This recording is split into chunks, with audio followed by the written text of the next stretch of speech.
Hello everyone, welcome to all of you. This is Anjali Singh. मैं आज आप लोगों को सेल के टाइप्स के बारे में पढ़ाऊंगी। आई होप आपने मेरे पिछले वीडियो देख लिए होंगे। अगर आपने पिछले वीडियो नहीं देखे हैं तो आप पहले उन वीडियोस को देखिए, देन आप ये वाला वीडियो देखिए तो आपको ज्यादा समझ में आएगा।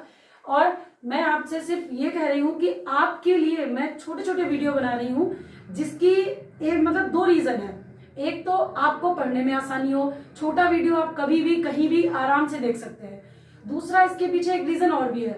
छोटे वीडियो मतलब बनाने का मेरा मेन मोटो ये है कि अगर आप छोटा वीडियो देखते हैं तो आपको कोई भी टॉपिक बीच में सेल में ही, अगर आपको माइटोकॉन्ड्रिया पढ़नी है, सेल के टाइप्स पढ़ने हैं, इंट्रोडक्शन पढ़ना है, सेल थ्योरी पढ़नी है, नॉर्मल कुछ भी आपको चैप्टर के अंदर भी कोई टॉपिक चाहिए, तो आप सिर्फ और सिर्फ मेरे चैनल पे आके उस नाम को डालेंगे, उस टॉपिक को डालेंगे तो आपको वही छोटा वीडियो आपके सामने आ जाएगा, जिससे कि आप उसको ही सिर्फ पढ़ सकते हैं। पूरा आपका 2-3 घंटे का लेक्चर पढ़ने की जरूरत नहीं है। अभी मैं छोटे छोटे वीडियो बना रही हूँ। अगर आप मतलब एक्सप्लेन करेंगे जब हम आपको, तो पूरा डिटेल लेक्चर बनाएंगे तो आपके वो वीडियो बड़े बड़े होंगे। लेकिन फिलहाल अभी हम छोटे ही बना रहे हैं, तो बहुत ज्यादा समय ना लेते हुए मैं अपने लेक्चर को स्टार्ट करती हूँ। आज हम लोग टाइप्स ऑफ सेल देखेंगे। सेल के 3 टाइप्स यहां पर हम लिख सकते हैं। Types of organism.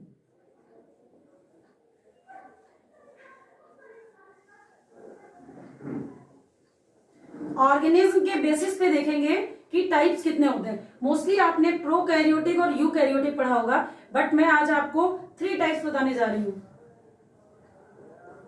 First prokaryotic, second eukaryotic.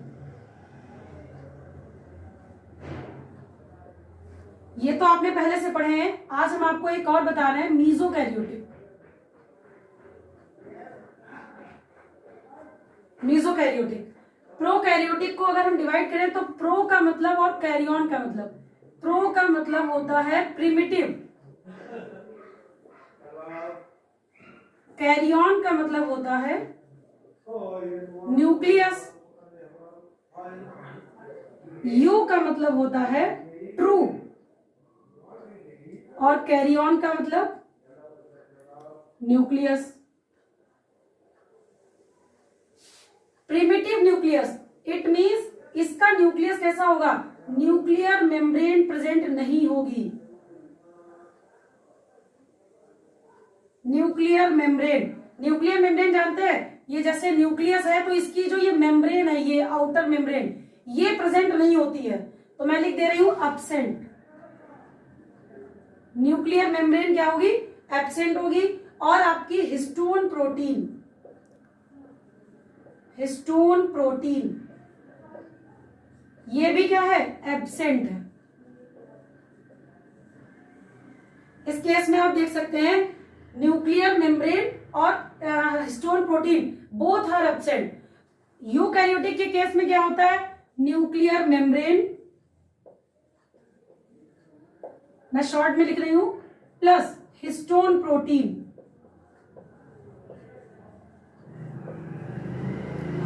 Both are present.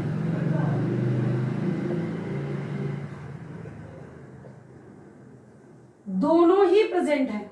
अब मीजोकैरियोटिक में कंडीशन की, हाँ इसमें आपके एग्जांपल्स देख लेंगे अगर, तो इसमें एग्जांपल में आपके क्या आते हैं, बैक्टीरिया,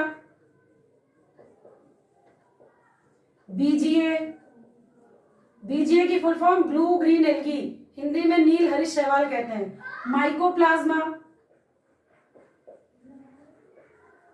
मैंने अपने पिछले वीडियो में माइकोप्लाज्मा के बारे में डिस्कशन किया है। Smallest cell, other name PPLO, pleuropneumonia like organism, ये सब आप पिछले वीडियो में मेरे देख सकते हैं। इसमें आपके एग्जांपल में ऑल प्लांट्स एंड एनिमल्स। अब हम बात करते हैं मीजोकैरियोटिक में। मीजोकैरियोटिक में इन दोनों के बीच की कंडीशन होती है। इट मींस इसमें क्या होगा, न्यूक्लियर मेम्ब्रेन प्रेजेंट है, बट ये वाला पॉइंट ध्यान रखिए, न्यूक्लियर मेम्ब्रेन तो प्रेजेंट हो गई है, बट हिस्टोन प्रोटीन एब्सेंट। ये कंडीशन आपकी बीच में आ रही है, ना तो ये इसमें रख सकते हैं, इसमें जो भी एनिमल्स आएंगे या जो भी आपके ऑर्गेनिज्म आएंगे उनको ना तो मैं इनमें रख सकती हूँ और ना ही इनमें रख सकती हूँ, तो ये कंडीशन आपकी बीच में आएगी। इट मीन्स इसमें आपके एग्जाम्पल आएंगे, पहले तो इसमें प्रोटिस्टा आता था, पूरा प्रोटिस्टा, बट प्रेजेंट टाइम जो है डाइनोफ्लैजिलेट्स आते हैं। डाइनोफ्लैजिलेट,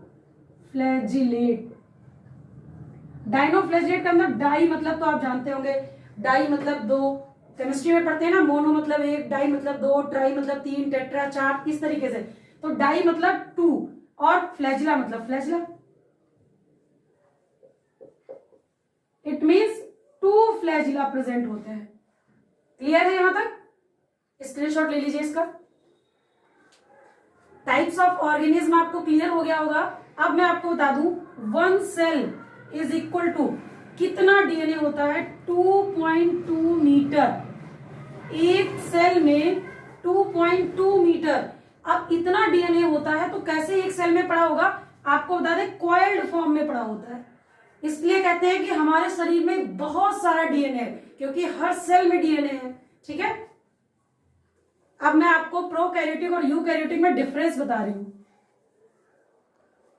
अब आप प्रोकैरियोटिक और यूकैरियोटिक सेल में डिफरेंस देखिए। प्रोकैरियोटिक सेल आपकी बैक्टीरियल सेल बनी है, ये बैक्टीरियल सेल है,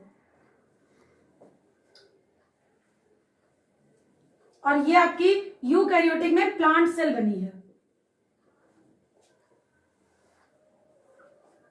इनमें आप डिफरेंस देखेंगे। Outermost covering bacterial cell की सबसे बाहरी सेल वॉल, सेल वॉल किसकी बनी है? आपकी peptidoglycan,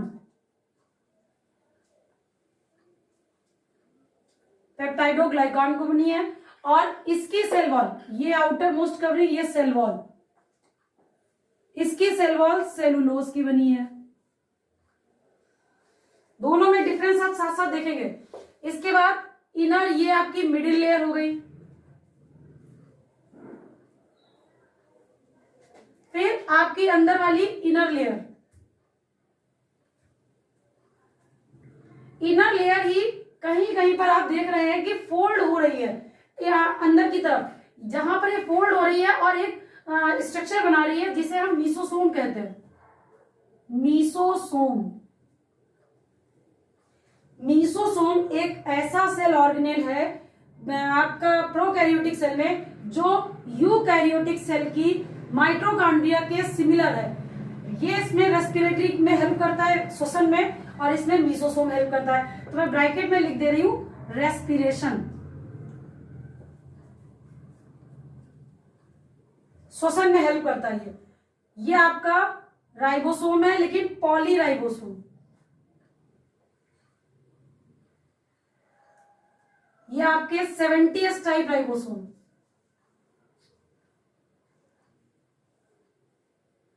70s type ribosome.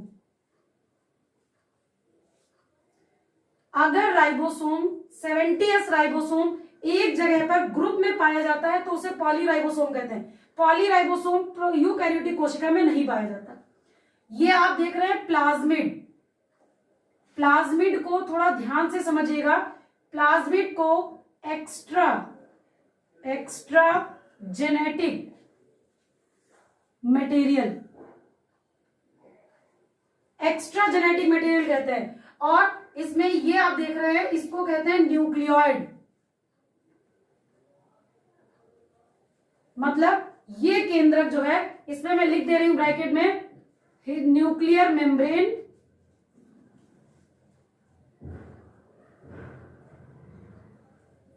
Plus histone protein absent. अभी आपको बता भी चुके हैं कि प्रोकैरियोटिक कोशिका में जो केंद्रक होता है उसमें न्यूक्लियर मेम्ब्रेन और हिस्टोन प्रोटीन नहीं पाई जाती है। अब आप इसमें एक लाइन से सारा कुछ वापस देख लेंगे। बाहर वाली सेल वॉल है, सेल वॉल पेप्टाइडोग्लाइकॉन की बनी है। अंदर वाली मिडिल लेयर है, मिडिल में जो है अंदर वाली इनर लेयर कहलाती है। और इसमें 70 टाइप के राइबोसोम पाए जाते हैं। 70 टाइप के राइबोसोम अगर एक ग्रुप में है तो उनको पॉलीराइबोसोम कहते हैं। इसमें केंद्रक जो होता है वो आपका अल्प विकसित होता है, इट मीन्स उसमें न्यूक्लियर मेम्ब्रेन और हिस्टोन प्रोटीन नहीं पाई जाती है। इसमें एक extra chromosomal extra genetic material होता है जिसे प्लाज्मिड कहते हैं, जो कि आपका एनिमल सेल में या प्रोकैरियोटिक यूकैरियोटिक सेल में नहीं पाया जाता है। और इसमें मीसोसोम होता है, इनर वाली मेम्ब्रेन अंदर की तरफ फोल्ड होकर एक स्ट्रक्चर बना लेती है जिसे मीसोसोम कहते हैं। और मीसोसोम रेस्पिरेशन में हेल्प करता है। नीचे मूवमेंट के लिए, गति करने के लिए फ्लैजिला फ्लैजिला पाया जाता है, जो कि फ्लैजिलिन प्रोटीन का बना है।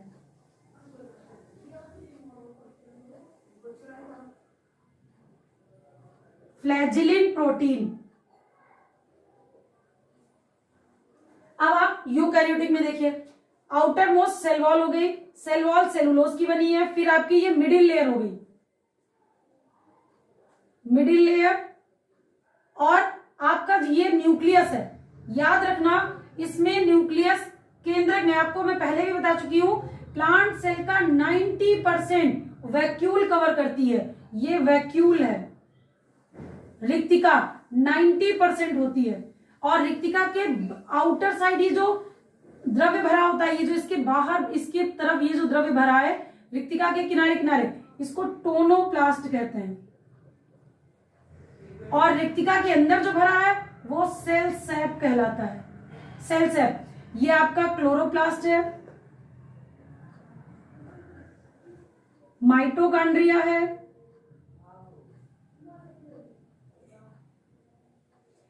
गोल्जी कॉम्प्लेक्स है। अब ध्यान से देखिए, मैंने आपको पिछले वीडियो में बताया गोल्जी कॉम्प्लेक्स को प्लांट सेल में डिक्टियोसोम कहते हैं। तो मैं यहां पे क्या लिखूंगी, डिक्टियोसोम। और आपका ये स्फीरोसोम है,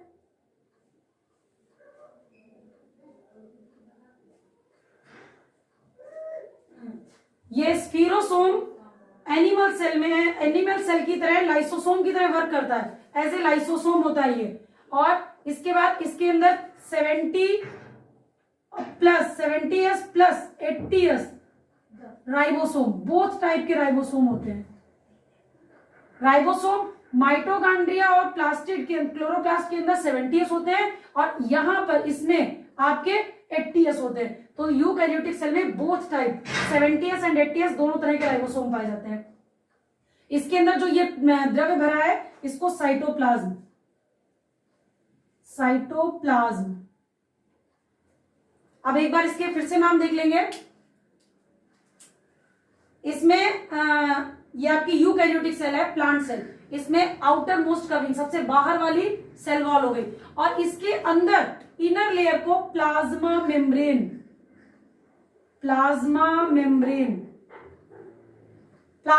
कहते हैं, अंदर वाली को। इसके अंदर 90% एरिया आपका वैक्यूल कवर कर लेती है रिक्तिका। 90% रिक्तिका के किनारे किनारे भरे हुए द्रव्य को टोनोप्लास्ट कहते हैं। इसमें आपका केंद्रक माइटोकॉन्ड्रिया, केंद्रक पेरीफेरी पे किनारे होता है, माइटोकॉन्ड्रिया है, हरित लवक है, गोल्जी कॉम्प्लेक्स को डिक्टियोसोम कह रहे हैं। 70 और 80s दोनों तरह के राइबोसोम है। रिक्तिका के अंदर भरे हुए पदार्थ को सेल सैप कह रहे हैं, और इसके अंदर स्फीरोसोम है। स्फीरोसोम को मैंने बताया एनिमल सेल में लाइसोसोम की तरह कार्य करता है। एनिमल सेल में लाइसोसोम होता है और इसमें आपका स्फीरोसोम होता है। अब मैं दोनों में आपको इन रिटन डिफरेंस लिख के दिखा रही हूं। अब आप प्रोकैरियोटिक और यूकैरियोटिक में अंतर देखिए। प्रोकैरियोटिक में सबसे पहले अभी बताया न्यूक्लियर मेम्ब्रेन नहीं होती है, केंद्रक कला। तो यहां पर क्या लिखेंगे, न्यूक्लियर मेम्ब्रेन एब्सेंट। इधर क्या लिख देंगे, प्रेजेंट। ठीक है। अब इधर न्यूक्लियर मेम्ब्रेन के साथ साथ प्रोकैरियोटिक में क्या नहीं था, हिस्टोन प्रोटीन। तो क्या लिखेंगे, हिस्टोन प्रोटीन एब्सेंट, इधर प्रेजेंट। अब अभी पढ़ा हम लोगों ने प्रोकैरियोटिक में जितने भी सेल ऑर्गेनेल्स हैं मोस्टली एब्सेंट। कुछ लोग लिखते हैं all cell organelles absent in prokaryotic cell and all cell organelles are present in eukaryotic cell, but all लिखना एकदम गलत है। Mostly cell organelle absent, ribosome तो पाया जाता है प्रोकैरियोटिक में, इसलिए ऑल नहीं लिखेंगे, mostly. Mostly cell organelles absent except mostly cell organelles absent. अब इधर all cell organelles, next point में हम उधर बढ़ा देंगे ऑल सेल ऑर्गेनेल्स प्रेजेंट। इसमें 70s type ribosome, 70s type ribosome,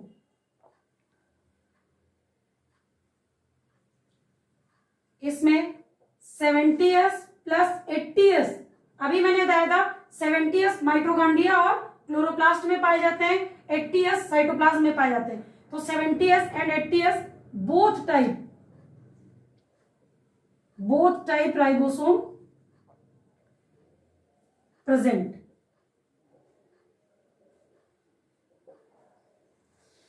next, अब आप प्लाज्मिड, आपको भी मैंने बताया था कि इसमें प्रोकैरियोटिक में एक extra genetic material plasmid present, plasmid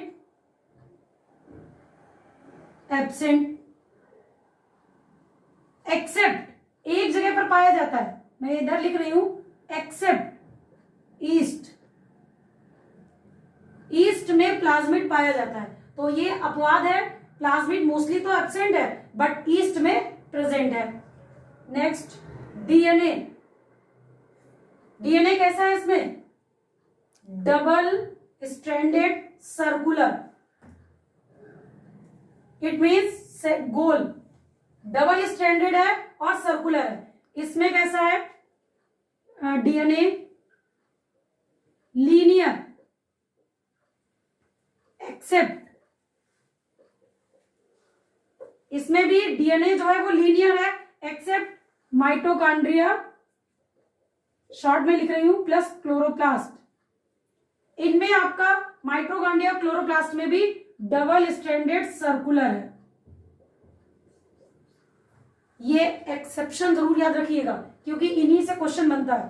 पूछते हैं, ऑप्शन दे देते हैं कि किन में जो है डबल स्ट्रैंडेड सर्कुलर डीएनए पाया जाता है, तो सेल ऑर्गेनेल का नेम दे देते हैं या सेल दे देते हैं, फिर आपसे क्वेश्चन पूछ देते हैं। तो यहां से मोस्टली गलत होने के चांसेस रहते हैं। नेक्स्ट,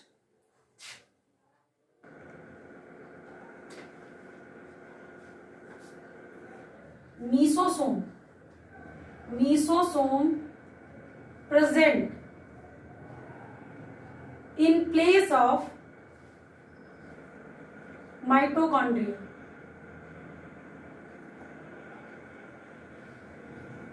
ब्रैकेट में लिख रहा है help in respiration.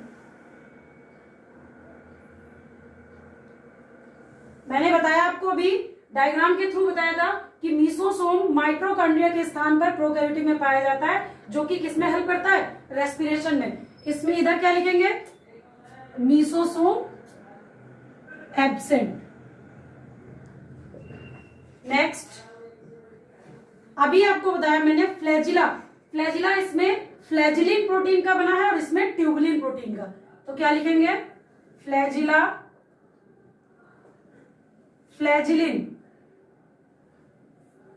Flagellin protein का,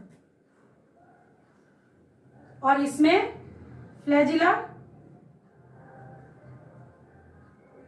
ट्यूबुलिन प्रोटीन का। अब नेक्स्ट देखेंगे ट्रांसक्रिप्शन, ट्रांसलेशन, रेप्लिकेशन, ये सब मैं टर्म यहां पर यूज कर रही हूं, इनके बारे में हम लोग जेनेटिक में डिस्कस करेंगे जब जेनेटिक आपको पढ़ाएंगे। अभी हम आपको सिर्फ टर्म बता रहे हैं, इनको आप समझ लीजिए। और मैंने पहले वीडियो में बताया भी था साइटोसॉल, साइटोप्लाज्म, ये सब क्या होता है। तो रेप्लिकेशन ट्रांसक्रिप्शन, ट्रांसलेशन, ये तीनों ही साइटोसॉल में होते हैं। साइटोसॉल पता है आपको, फर्स्ट लेक्चर में मैंने बताया है कि अगर साइटोप्लाज्म से सारे सेल ऑर्गेनेल निकाल दिए जाए तो बचे मटेरियल को आप क्या कहेंगे, साइटोसॉल। यहां क्या होता है, रेप्लिकेशन, ट्रांसक्रिप्शन, ये न्यूक्लियस में होते हैं, मतलब केंद्रक में, और ट्रांसलेशन ये आपका साइटोसॉल में होता है। आपको थोड़ा सा बताए दे रहे हैं, रेप्लिकेशन मतलब डीएनए से डीएनए बनना, ट्रांसक्रिप्शन डीएनए से एमआरएनए बनना, और ट्रांसलेशन प्रोटीन सिंथेसिस की क्रिया को ट्रांसलेशन कहते हैं। ये सारी चीजें हम लोग जेनेटिक में डिटेल में पढ़ेंगे। फिलहाल आज के लिए इतना ही। आई होप आपको लेक्चर बहुत अच्छा लगा होगा। Thank you for watching.